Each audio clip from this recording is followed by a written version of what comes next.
सभी। आप लोगों की महिला पर्यवेक्षक के बिल्कुल एग्जाम आने ही वाले हैं। बहुत कम समय बचा है, मैक्सिमम आपके फरवरी में एग्जाम है। आपका भी जनवरी चल रहा है 2025, ठीक है। फरवरी में आप लोगों के एग्जाम है। 40 से 45 दिन आपके पास एग्जाम के लिए बचा है, ठीक है। पर ऐसे बहुत सारे स्टूडेंट्स हैं जिन्होंने अभी तक बिल्कुल कुछ भी नहीं पढ़ा था, कुछ भी नहीं। मतलब देखिए, महिला सुपरवाइजर में जो महिलाएं होती हैं, तो जो हाउस वाइफ है, एक तरीके से अगर देखा जाए तो घर के जो काम होते हैं अपने बच्चे के हिसाब से, तो सारी चीजों में आप लोगों को समय नहीं मिला। जो अभी पहला जो आपका टाइम चला गया, जो पिछला टाइम, तो वो तो चला गया, उसमें अब हम कुछ नहीं कर सकते।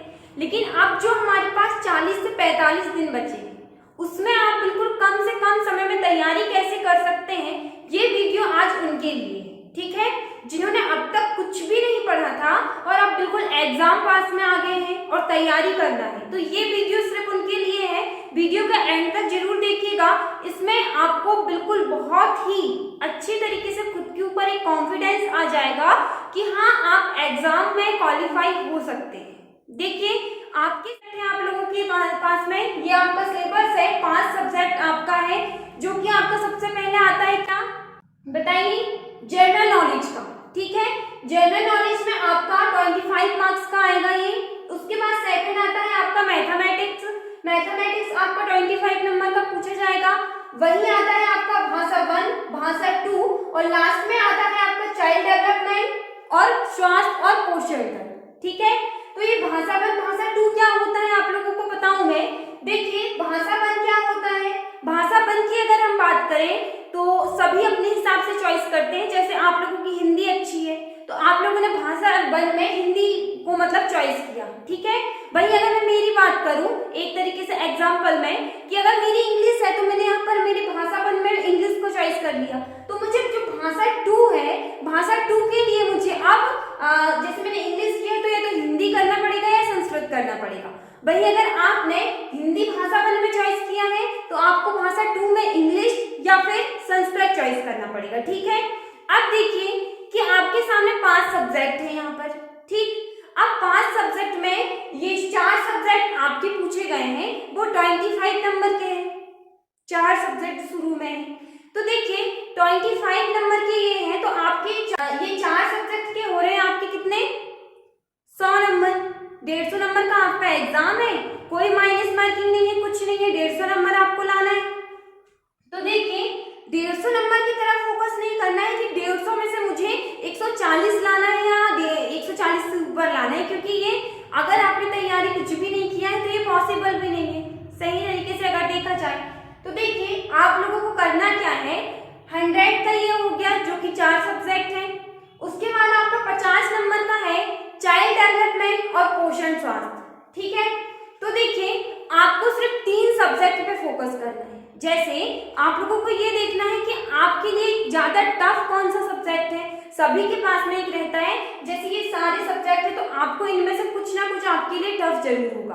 तो जो सब्जेक्ट आपके पास एकदम टफ है, उसको आपको ध्यान देना ही नहीं है, उसे पूरे तरीके से छोड़ दीजिए कि ये मेरे को नहीं पढ़ना है। लेकिन 3 सब्जेक्ट की बात कर रही हूँ मैं अभी फिलहाल। पहला, अगर जैसे आपके पास जनरल नॉलेज है, ठीक है, जनरल नॉलेज 25 नंबर का आपसे पूछा जा रहा है, तो जनरल नॉलेज की जो चीजें होती हैं आप लोगों को रहती है पता, सभी को, अगर आप कोई एग्जाम की तैयारी करें। अगर 25 से अगर आप टारगेट बनाते हो, चलिए कि मुझे इसमें 20 नंबर तो लेके आना है, ये 20 नंबर आपका ये हो गया। उसके बाद आपका आता है मैथमेटिक्स। ज्यादातर सभी लोग मैथमेटिक्स को थोड़ा टफ मानते हैं, ठीक है। आप इसे क्रॉस कर दीजिए, इसके पीछे ध्यान ही मत दीजिए, बिल्कुल भी नहीं। आपको क्या करना है, उसके बाद आपकी भाषा 1, भाषा 2 आती है, तो भाषा 1 पर आप फोकस करिए, जो आपने चॉइस किया है। अगर आपको जो भी इजी रहेगा आप उसे भाषा 1 में चॉइस करेंगे, ठीक है। तो आपको सिंपली क्या करना है, आपका हिंदी है या इंग्लिश है, आपको उसे चॉइस कर लेना है, ठीक। इसमें अगर 25 में से आपको ये टारगेट बनाते हुए चलना है कि मुझे इसमें सिंपली कितने मार्क्स लेके आना है, 20। 25 का है तो मुझे 20 मार्क्स इसमें लेकर ही आना है, ठीक है।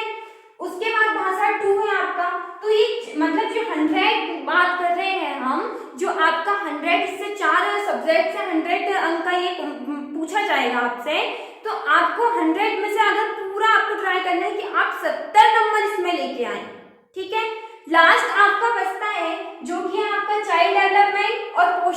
स्वास्थ्य, ठीक है। अगर आप इसमें 100 मतलब 50 नंबर का है तो 50 में से अगर आप मैक्सिमम ये मान के चलिए कि अगर आपसे 25 नंबर का हो सकता है कि 25 नंबर का आपसे ये चाइल्ड डेवलपमेंट बाल विकास का पूछ ले, वही स्वास्थ्य और पोषण तत्व का आपसे 25 नंबर का पूछ ले, तो अगर आपको स्वास्थ्य और पोषण तत्व थोड़ा टफ लगता है या वहीं आपको बाल विकास टफ लगता है तो 50 में से आप 25 नंबर का मैक्सिमम मान के चलिए कि मुझे 50 में से 25 तो यहाँ पर लाना ही है, ठीक है।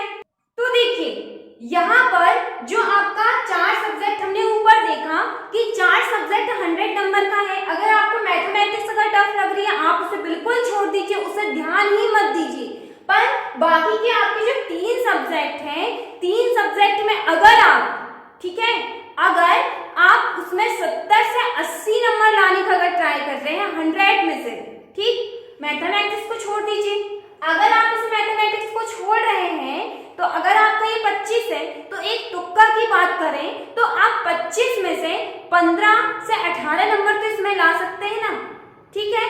तो इसी तरीके से आपका ये 4 सब्जेक्ट जो हो रहे हैं, 4 सब्जेक्ट में अगर आप 80 नंबर ला रहे हैं 100 में से तो आपका ये 80 तो ये हो गया, ठीक है।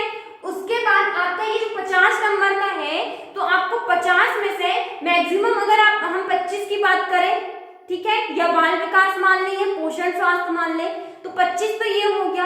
वही आप 5 नंबर एक अपना तुक्का का जोड़ सकते हैं कि अगर आप चाइल्ड डेवलपमेंट आपको कठिन लगता है तो उसका छोड़ दें, बाकी आप स्वास्थ्य और पोषण की तरफ ध्यान दें। तो चाइल्ड डेवलपमेंट में वही अगर आप 5 नंबर इंक्लूड कर देते हैं तो आपका 30 नंबर ये हो रहा है, ठीक है।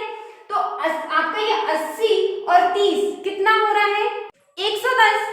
तो 110 नंबर तो आपके सिंपल ही आ रहे हैं ना, लेकिन ये किन लोगों के लिए कि अभी आपने इतने दिन से कुछ भी नहीं पढ़ा था और बिल्कुल 40 से 45 दिन में आपको तैयारी करना है, ठीक है। तो उसके लिए सफिशिएंट है आपके लिए कि आप ये ट्रिक को जरूर आजमाएं। जो आपको टफ लग रहा है, ठीक है, उसकी तरफ बिल्कुल ध्यान मत दीजिए। मैंने आपको एक एग्जाम्पल बताया कि ये मैथमेटिक्स हो सकता है, वही आपको भाषा 2 हो सकता है, वही आपको जनरल नॉलेज छोड़ सकते हैं। तो जो भी आपका टफ है उसे आप बिल्कुल ध्यान मत दीजिए, पर जो आपका इजी सब्जेक्ट है, हर किसी का अपना एक फेवरेट सब्जेक्ट होता है, हर कोई अपने आप में वो सब्जेक्ट में काबिल होता है कि मैं इसे अच्छे से कर सकता हूँ या कर सकती हूँ, तो आप उसके पीछे ध्यान दीजिए।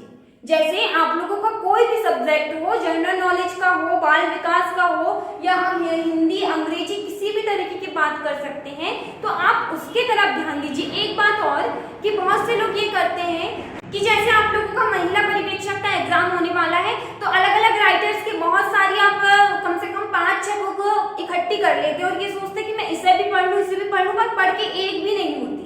तो आपको ये गलती नहीं करना है, आपको बिल्कुल एकजुट होकर के एक सब्जेक्ट आपका जो मेन टॉपिक है, मेन सब्जेक्ट है, जो आपको ज्यादा अच्छे से पता हो, ज्यादा अच्छे से बनता हो, आप उसके पीछे ध्यान दीजिए। मेरा विश्वास है कि आप आपका एग्जाम निकाल पाएंगे, क्वालिफाई जरूर हो जाएंगे। सो फ्रेंड्स, ऐसी जानकारियों के लिए चैनल को सब्सक्राइब जरूर कीजिएगा। एग्जाम के लिए बेस्ट ऑफ लक। ऐसी जानकारी पाने के लिए हमें फॉलो कीजिए। Thank you.